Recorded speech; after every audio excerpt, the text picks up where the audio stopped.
Bonsoir à tous et bienvenue sur TV78 pour un nouveau numéro du 7-8 Société, votre rendez-vous hebdomadaire pour débattre, discuter et réfléchir sur les grands enjeux qui font l'actualité. Ce soir, nous parlerons de la culture. Depuis le mois de mars, le monde culturel est au ralenti, voire à l'arrêt avec l'épidémie de Covid-19. Nous verrons si ce n'est pas un univers oublié en cette période de crise sanitaire. Selon une étude du ministère de la Culture rendue publique en juillet, la chute du chiffre d'affaires global est estimée à 22,3 milliards d'euros. Le secteur le plus touché, celui du spectacle vivant, avec 72% de baisse, loin devant le patrimoine, les arts visuels et l'architecture. Alors, 3 invités sont ce soir en plateau avec nous. Physiquement, Jean Djemad, cofondateur de la compagnie de danse Black Blamber, Pierre-Henri Gate, créateur et metteur en scène de la Troupe en Chantier, compagnie de théâtre fondée en 2014 et composée de comédiens amateurs. Et en visio, José Cachin, le maire adjoint en charge de la culture à Montigny-le-Bretonneux. Bonjour à tous les trois. Bonjour. Bonjour. Alors j'aimerais commencer avec vous, José Cachin. C'est peut-être l'aspect le plus visible de la situation, les saisons culturelles complètement chamboulées. À Montigny-le-Bretonneux, la billetterie pour la saison n'a ouvert qu'en septembre. Vous attendiez de voir où en était la situation sanitaire avant de vous lancer ? Alors bien évidemment, lancer la saison telle qu'on le fait habituellement, c'est-à-dire au mois de juin, paraissait invraisemblable au vu du contexte que l'on était en train de traverser.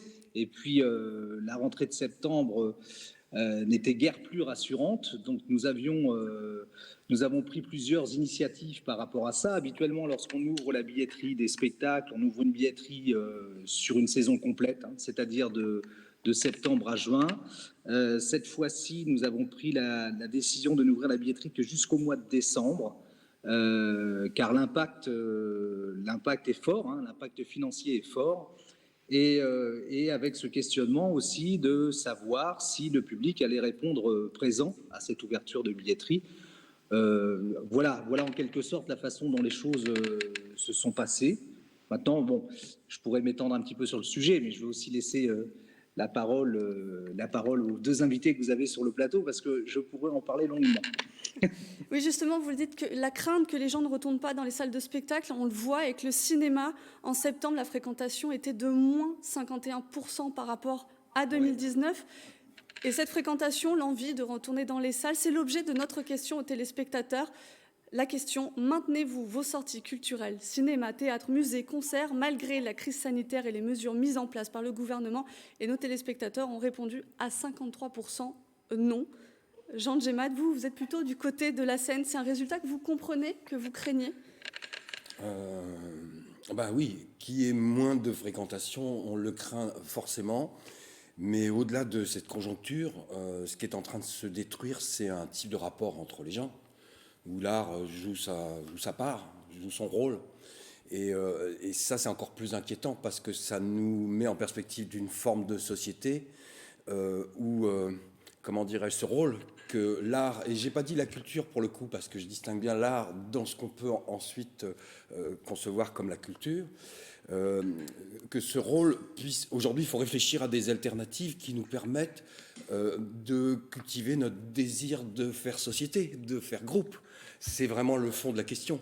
Alors, évidemment, sur la conjoncture, on peut toujours répondre qu'on aimerait bien que ça soit rouvert, en consultant un petit peu le milieu professionnel, enfin celui dans lequel on est immergé depuis tant d'années. On se rend compte que ça force aussi l'invention, l'imagination, qu'il y a des lieux qui ont réussi la plupart, évidemment, à la faveur de l'été, sont sortis, ont redécouvert le parc, comme disait Aristote, enfin, comme Platon le faisait dire à Aristote. Donc ça, c'est un côté assez positif. Maintenant, ce qui apparaît, je termine là-dessus, c'est que il y a une catastrophe en route et annoncée au moins à court terme pour les gens dont c'est le métier. Et sans doute, mais je ne le dirai pas à votre place, un impact. Vous avez une idée certainement. Non, mais forcément, parce qu'on est aussi amateur, vous savez, enfin, cette distinction pour nous, elle est... Pierre-Henri Gate, la particularité, c'est que vous n'êtes pas professionnel pour le moment, vous êtes amateur. Mais ce manque de public, vous le ressentez? Vous n'avez repris la scène qu'au mois de septembre? Oui, absolument. Alors déjà, l'incertitude, elle est à tous les niveaux, en fait. C'est-à-dire que nous, dans l'organisation des spectacles, mais comme la plupart du temps, on est en partenariat avec les municipalités. elles ressentent l'incertitude également vis-à-vis du public et vis-à-vis également des directives gouvernementales, dans le sens où ce qu'on leur dit n'est pas clair. Et je prends pour exemple justement la première représentation qu'on a faite cette saison, c'était le 26 septembre dernier à Voisins de Bretonneux. Et tout début septembre, la municipalité nous annonce qu'il va falloir respecter une distance un espace de 4 mètres carrés par spectateur. Dans une salle de 100 places, ça nous avait réduit la jauge à 22 places. Ça fait 20 personnes, ouais, c'est ça. On a beaucoup hésité à maintenir. Certaines troupes ont annulé leur représentation. Et nous, une semaine avant, on nous a dit finalement la jauge remonte à 53 places. Bon, on a maintenu, on a bien fait du coup. Mais malgré ça, malgré une jauge à 53 places, la dernière fois qu'on avait joué là-bas, on était complet. Là, on a fait 45 places, 45 spectateurs. Justement, on le sent, en vous écoutant tous les trois, c'est le flou qui marque le plus. C'est l'incertitude, bien sûr, qui est partagée par d'autres acteurs. Nous sommes allés à la rencontre d'un directeur de salle et d'un maire pour qu'ils nous expliquent leur situation. L'incertitude continue dans un monde où l'anticipation est le maître mot. C'est l'inconnu qui reste pour le monde culturel. Au théâtre de Saint-Quentin en Yvelines, l'activité a repris le 18 mai dernier avec la réouverture de la billetterie, consignes à respecter et public plus clairsemé. On va être à 60-65% de la jauge. On a aussi des abonnements qui permettent cette souplesse, puisque en plus des abonnements traditionnels qui obligent, entre guillemets, à prendre 4 ou 8 spectacles dès le départ, là on a également des cartes saison qui permettent de prendre les spectacles un à un. Donc on essaie d'être le plus souple possible. Du côté de Coignères, on a fait le choix d'une saison progressive. La municipalité propose depuis la rentrée des représentations courtes d'1 heure avec des jauges de 150 personnes. On est sur un redémarrage de la saison culturelle à Coignères, mais un redémarrage en quelque sorte prudent et au ralenti. C'est pour tester si nous avons un public qui se déplace, parce que ça non plus, ce n'est pas forcément garanti, même si on sent quand même qu'il y a une envie des gens quand même d'aller, de retrouver les salles de spectacle en quelque sorte et de vivre tout simplement. Les grands spectacles professionnels devraient reprendre la route du théâtre Alphonse Daudet au mois de janvier 2021. Alors, il y a d'autres communes qui ont choisi de différer la reprise. C'est le cas d'Elancourt, dont la saison est présentée ce soir même au Prisme. Les premiers spectacles n'auront lieu, eux, qu'en janvier. José Cachin, chez vous, les spectateurs ont repris le chemin de la salle Jacques Brel et de la ferme du Manet le 3 octobre dernier. Vous le disiez, la billetterie a ouvert plus tard, pas avant janvier. Mais vous avez programmé jusqu'au mois de mai prochain. Est-ce que ça a été plus dur à faire ou pas, de se programmer de cette manière ? Je vais, si vous le permettez, je vais élargir un petit peu votre question. Là. Moi, je souhaite rebondir sur ce qui a été dit sur le plateau. On est dans l'incertitude aujourd'hui, mais on est dans l'incompréhension la plus totale. Il va falloir qu'on m'explique pourquoi... je vais vous donner l'exemple des transports en commun. Pourquoi aujourd'hui, dans les transports en commun, on n'a pas de siège à respecter entre chaque voyageur, et pourquoi on continue à nous contraindre dans les salles de spectacle, alors même que le protocole sanitaire en vigueur a été mis en place et ce ne sont des lieux où on ne peut plus sécuriser, qui nous contraignent finalement à revoir une jauge à la baisse. Moi, je rejoins ce que disait Lionel Massetta, c'est-à-dire qu'on est sur un taux de remplissage à hauteur de 60%, et qui fait qu'on a une perte financière énorme. Soyons clairs, moi, la saison, elle me coûte 100 000 euros de plus. Elle me coûte 100 000 euros de plus parce que j'ai des recettes en moins. La deuxième chose que je vais évoquer, c'est qu'on a un État qui, aujourd'hui, assimile les collectivités locales à l'État.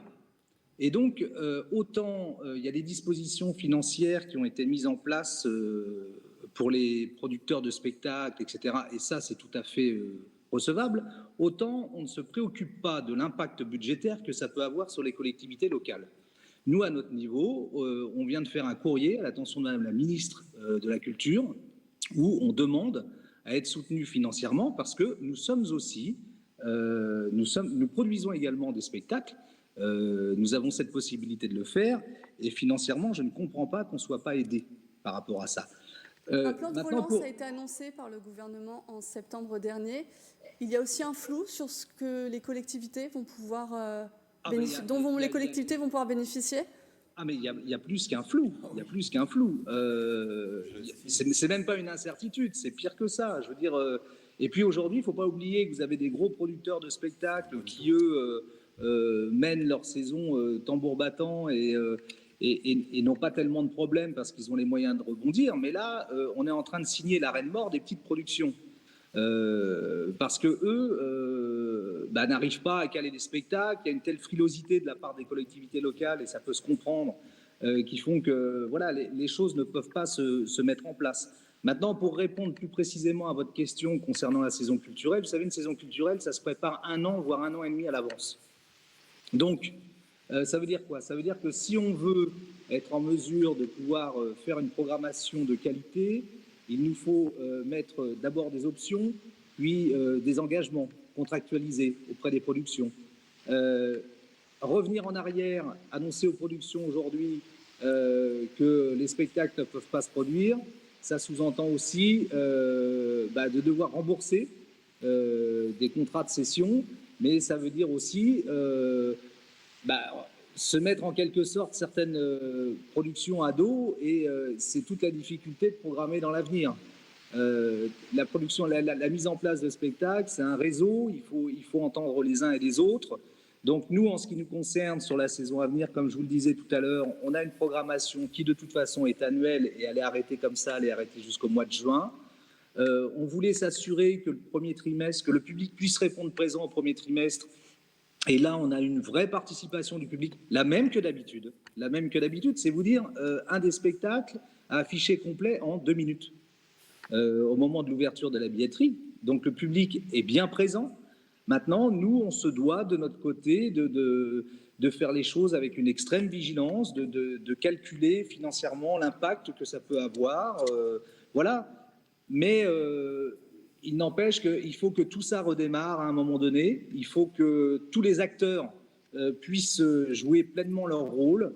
Et notre seul choix aujourd'hui, et qui est notre choix politique, c'est de faire en sorte que la culture ait la place prépondérante qu'elle doit avoir, parce que je crois que c'est aussi le domaine peut-être le plus important qui doit être mis en avant aujourd'hui par rapport au contexte qu'on traverse. Il faut que les gens puissent à nouveau s'évader.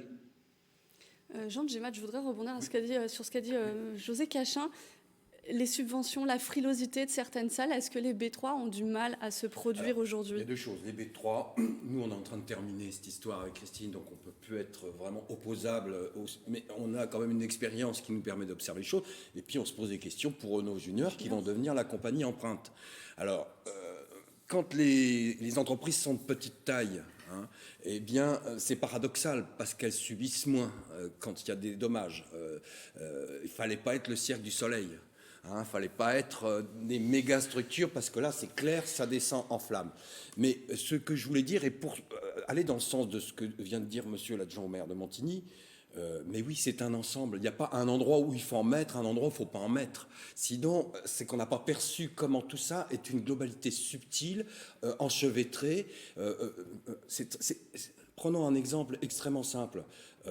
Aujourd'hui, les fonds que la ministre de la Culture propose sont pour moitié conditionnés à la réussite de la première partie du projet. Mais si tous les moyens sont mis sur un secteur, il est certain que ce secteur aura un petit peu les joues roses 6 mois de plus que les autres, vous voyez ce que je veux dire? Mais que tout ça, c'est parti pour la nécrose quand même. Donc j'insiste violemment là-dessus. Et effectivement, pour moi, c'est presque un jeu de bonneteau. C'est-à-dire qu'il y a un moment où, d'abord, il faut prendre au sérieux les collectivités territoriales. Là, il y a un moment où l'État français, en particulier, doit se soigner un petit peu de son jacobinisme. Ils font plus que jamais leur rôle à jouer maintenant. Exactement, ça c'est une vraie question. Ouais. Et donc arrêtez de prendre les gens des provinces, des villes, etc. pour des imbéciles ou des gens qui ont besoin de recevoir la leçon de l'État. J'espère que ça va vraiment revenir et qu'on va mettre au travail. On va se mettre au travail sur cette question. Et la deuxième chose, c'est que, comment dirais-je, Bien sûr, il faut questionner les formes, mais il faut rappeler, même si ça ne fait pas 7 fois l'industrie automobile, comme disait notre ministre de la Culture, mais visiblement 2 fois, ce qui n'est quand même pas rien, que hormis l'aspect économique de la culture, mais nos sociétés, pour vivre ensemble, sont fondées là-dessus. Alors j'ajoute un autre point, c'est le patrimoine. Il faut faire attention à ce que le patrimoine ne devienne pas un espace de conservation élitiste, sédimenté. Mais il ne faut pas dire non plus qu'il ne faut pas travailler sur la mémoire et sur le patrimoine, parce que des patrimoines, il y en a toutes sortes. Il y en a des récents, il y en a qui sont à projeter dans la capacité qu'on a d'inventer au futur. Voilà. Est-ce que justement, cette situation aujourd'hui ne pousse pas les troupes à changer de format? On le voit à Coignères, Pierre-Henri Gate, ils font des formats courts. Est-ce que vous seriez amené, vous, à retravailler en tant qu'auteur, comme metteur en scène? Est-ce que vous seriez prêt à modifier des œuvres pour aujourd'hui monter sur scène si vous n'êtes pas entendu par le ministère de la Culture? Alors, moi, je trouverais ça extrêmement déprimant d'en arriver là. Je trouve que c'est admirable qu'ils arrivent à le faire, mais moi, pour ma part, c'est pas possible. Clairement, là, par exemple, en ce moment, on est en train de monter 2 projets différents. Une pièce qui dure 1h40, une autre qui en dure 1h25.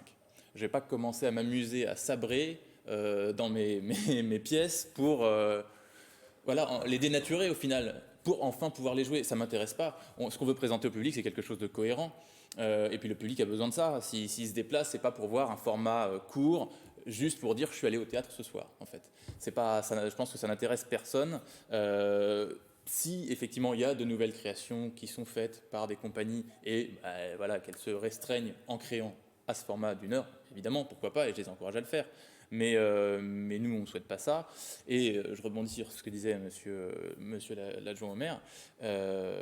Effectivement, il y a un manque de cohérence flagrant, puisque, bon, comme le thème de la discussion, c'est de savoir si la culture est un peu un monde oublié.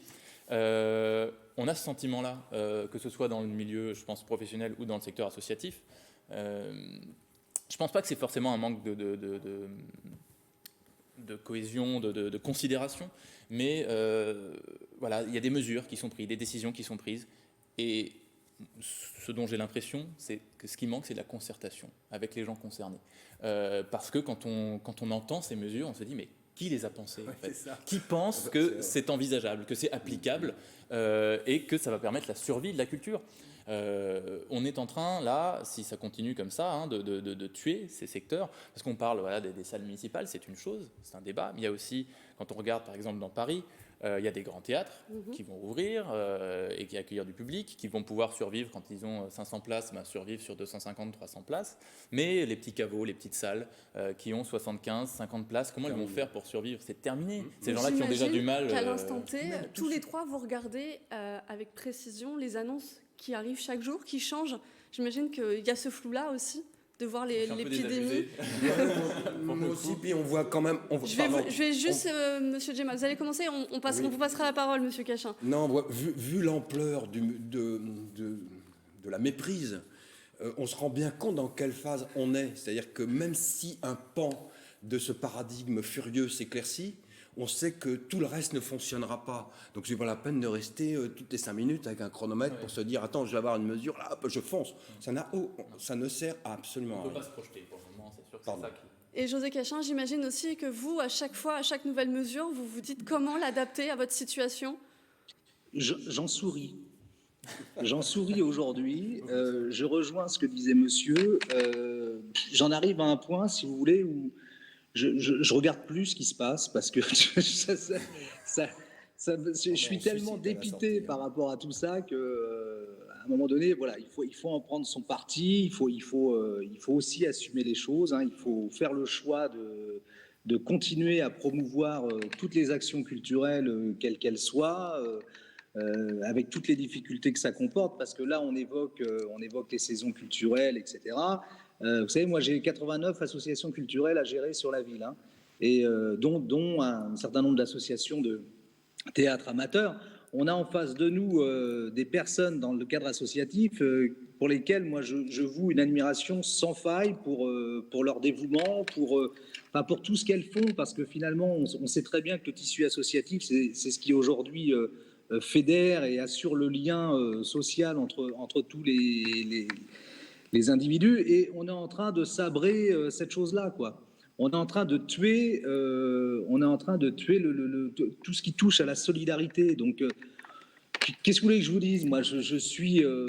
Qu'est-ce que j'aimerais avoir en face de moi, la ministre de la Culture ou le président de la République? Qu'est-ce que j'aimerais? Maintenant, est-ce qu'ils sont en mesure de pouvoir entendre? J'ai pas le sentiment pour le moment que ce soit le cas, quoi. J'ai peur, monsieur le maire, que ce soit un fantasme vain. Oui. Entendre et comprendre, c'est deux choses qu'on peut leur demander et c'est un peu utopique. Non, puis même, vous savez bien comment ils se sont bridés eux-mêmes. Là, il y a plus de mystère. On remarquera aussi qu'on parle Pardon. beaucoup des artistes, de ceux qui sont sur scène, mais le métier du spectacle, il y a aussi beaucoup de personnes dans l'ombre. José Cachin, j'imagine qu'à Montigny, tout ce qui est technicien lumière, technicien son, c'est compliqué aussi pour eux. Ils ont peut-être l'impression d'être à l'arrêt. Mais on piétine tous, et j'ai deux salles, hein, que sont la ferme du Manet et que sont la salle Jacques Brel. Vous imaginez bien que, bon, d'abord que pendant toute la période de confinement qu'on a traversée, on avait un personnel qui était à l'arrêt et qui aujourd'hui est toujours en phase de questionnement pour savoir s'ils vont être en mesure de pouvoir travailler ou pas. Donc, on a remis les choses en ordre depuis le mois de septembre parce que malgré tout, on a réouvert les équipements et on lance une saison, même à effectif réduit, mais en tout cas, on lance une saison, donc ils sont repartis au travail. Mais quand on voit les changements de situation qui arrivent quasi quotidiennement sur les protocoles nouveaux, etc., évidemment, tout le monde s'interroge. On est en phase de questionnement tout le temps et l'impact, il est... Parce que c'est ça aussi que l'État ne mesure pas. Je veux dire, c'est les effets collatéraux que ça peut avoir, quoi. C'est ça le plus grave. Je veux dire, c'est toutes ces personnes qui sont dans l'incertitude complète quant au maintien de leur emploi. Je veux dire, ça a des effets. Ça a été très bien dit tout à l'heure. Hein, on a des choses qui se nécrosent un peu partout. Les petites salles parisiennes, leur devenir est plus que compromis. J'avais encore hier au téléphone le producteur, un petit producteur là qui me dit mais je m'en sors pas, quoi, financièrement je m'en sors pas, je sais pas aujourd'hui comment les choses vont se passer, quoi. Oui, moi ajouter un mot là-dessus très, très concret par rapport aux gens que je fréquente depuis des années. Alors il y a en gros deux catégories, après il y en a d'autres, mais enfin c'est pour saisir ceux qui étaient intermittents au moment où le Covid est arrivé. Bon, il y a une respiration. Ils ont obtenu une ça laissera, voilà, ça laissera. Je pour parle leur là des droit artistes, d'intermittence. absolument, et des techniciens. Par contre, j'ai eu hier, mais c'est pas hasard, et j'en aurai demain, des amis au téléphone, enfin des gens avec qui on a fait la route depuis des années, qui n'ont pas eu le temps de renouveler, qui n'ont pas eu les moyens de renouveler leur intermittence, qui attendaient 80 heures de telle ou telle télé ou telle et telle radio, mais comme c'est parti en vrille dans tous les sens, tout est parti. Eux, ils existent nulle part. Alors ça, je suis ravi d'être à la télé pour le dire, parce que voilà des gens qui sont à la rue, quoi. Là, on n'est même plus dans les petites inquiétudes en allant se coucher, là. On est face à des gens qui ne peuvent plus manger. Hein. Et du côté des techniciens, voyons, hier, enfin, je suis en contact, je vais avoir 65 ans, ça fait un moment, ça fait 40 ans que je suis dans ce métier, et j'ai beaucoup d'amis qui arrivent à la cinquantaine, etc., etc. Ils sont restés 3 mois sans bosser. Ils reviennent et ils doivent porter des machines, régler des machins. Vous imaginez sur le plan de la santé, vous voyez, c'est simplement une image pour toucher du bout du doigt la manière avec laquelle tout se tient. Et j'aimerais qu'on termine avec vous, Pierre-Henri Gate, juste avant cette émission, vous me confiez qu'en plus ça stoppe certains projets. Oui, vous aviez l'envie de passer professionnel. C'est ça, c'était l'idée avec un des projets qu'on développe cette année avec 3 de mes comédiens. Donc c'est une pièce qui s'appelle 1494 jours, donc ça fait 1 an et demi, 2 ans qu'on travaille dessus. On a fait une première le 29 février à Versailles, juste avant le confinement. Voilà, dernier spectacle, moi j'ai fait mon dernier spectacle pour la petite anecdote le 6 mars, j'ai attrapé le Covid le 4 mars, donc j'étais sur scène, je m'étais dopé pour faire mon dernier spectacle avant le confinement. Et voilà, donc là on a repris ces spectacles qu'on a joués à Voisins le 26 septembre. On le joue là ce vendredi au Festival de théâtre de Bougival. Est-ce que cette situation vous dit, non, même l'année prochaine, on ne fait pas ce projet de passer professionnel, on ne sait pas. Question parce que justement, on parlait des petites salles tout à l'heure. On avait prévu de jouer dans un petit théâtre parisien, le théâtre Pixel, sur 6 dates entre janvier et février. Là, on ne sait pas encore. C'est-à-dire que est-ce qu'on va annuler, est-ce qu'on va repousser au moins parce que le fait de se lancer dans le monde professionnel pour ça, aller jouer à Paris, c'est bien, mais il faut faire venir les gens que ça peut intéresser, donc les producteurs, les directeurs de théâtre. Et est-ce qu'ils vont vraiment se déplacer dans la conjoncture actuelle? J'en suis pas certain, donc c'est une discussion qu'on va avoir. On va jouer vendredi, on devait jouer samedi, ça a été annulé à Versailles. C'est une salle privée qui a pris la décision d'interdire toutes les manifestations accueillant du public jusqu'à nouvel ordre. Bon, je respecte la décision, évidemment. On reviendra là-bas un peu plus tard, on l'espère en tout cas, mais c'est vrai que c'est délicat de se projeter pour le moment. On attend, on essaye de faire preuve de patience, mais il faut qu'il y ait du répondant du côté du gouvernement et que les mesures soient plus claires et j'ai envie de dire plus intelligentes et intelligibles, parce que pour le moment, clairement, on ne s'y retrouve pas. Oui, ça ne correspond pas. Voilà, mieux concerté. C'est une maladie avec tous les secteurs, ça. C'est ça. Mieux concerté. Voilà. Et c'est sur ces mots-là qu'on va s'arrêter, mais on l'aura bien compris. C'est le flou, c'est la patience, finalement. Il va falloir patienter. Et c'est aussi la fin de ce statut de société qui s'intéressait à la culture en période de Covid-19. José Cachin, la saison Unimontaine continue donc ce vendredi 9 octobre. C'est un concert complet, celui de Michael Gregorio, Jean Djemad, les B3 Juniors seront... Alors, c'est des spectacles qui ont été repoussés, voilà. Et ils seront sur la scène de la Meurise voilà. le 23 janvier. Et Pierre-Henri Gaille, vous l'avez dit, le 9 octobre, vous participez au festival de Bougival avec 1494 jours. Merci à tous les trois d'avoir accepté notre invitation pour échanger sur ce sujet dont on pourrait parler bien sûr pendant des heures. Le 7-8 Société revient la semaine prochaine pour un nouveau moment d'échange.